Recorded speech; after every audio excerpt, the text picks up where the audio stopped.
Absolutely, like I've said again many times before, it's difficult to explain the feeling you get when you see the lads run out onto the K-Comp on a Saturday afternoon and perform really well for Dan Batty to start 24 league games. It's shows he's a real integral part of the manager's squad. Robbie's been involved in 20 appearances, and I think he was involved in a number of the clean sheets.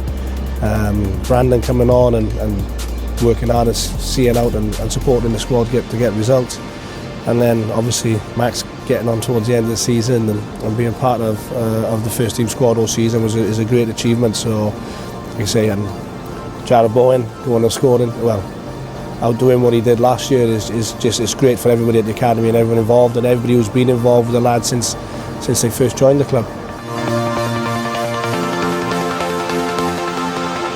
Yeah, that's our job. That's what we do. We want to give all our players the opportunity. We know the reality of that is difficult and not everybody's going to get through.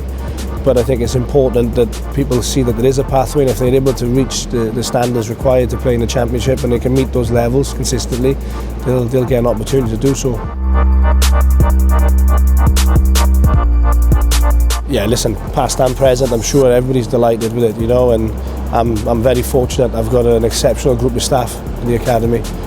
Really am lucky in terms of the support that they give me as an academy manager and how they go about their day-to-day duties. They are very, very good, and they should be equally as pleased and should get as much of a pat on the back, as I say, past and present, as me or any other member of staff will. It's massive. I think they see obviously JARROD, Dan Batty, Brandon, Robbie playing. They see Keane getting his opportunity, and Max, and I think it just goes to show that if they put the work in, they meet the standards that are required of them, that they'll get that opportunity.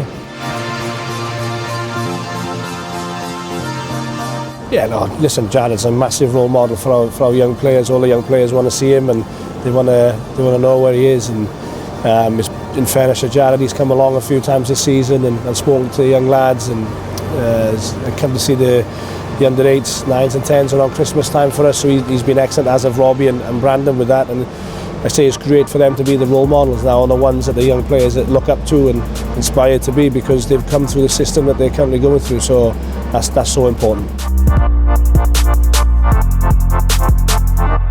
Yeah, again, it's important that we expose the young lads to what the next level is. Obviously, you've got to be careful within that. Sometimes you can do that a little bit too soon and can have an opposite effect to what you want. So we have to manage that carefully. But we are big believers in pushing the lads to the next level as early as we can and exposing them to that level of football sooner rather than later. Yeah, we've got 12 first-year scholars coming in the building, which is a massive number. And like I say, they're going to add to the under-18s group, and I think we'll have a real good under-18s group next year. And again, we're looking to add to the 23s. And like I say, there's young players with us who are keen, who have had that taste of first-team football, and we'll be doing all we can to support him and push him to try and make sure that he gets more minutes next season. Obviously, there's no guarantees with that, but that's something that we'll be striving to do, as we will with Brandon and Max, although they're not based with us permanently anymore. They did spend a lot of time with us in under 23s fixtures, and again, it's important that we give them the correct support and develop them to ensure they get more minutes again next year in and around the first team.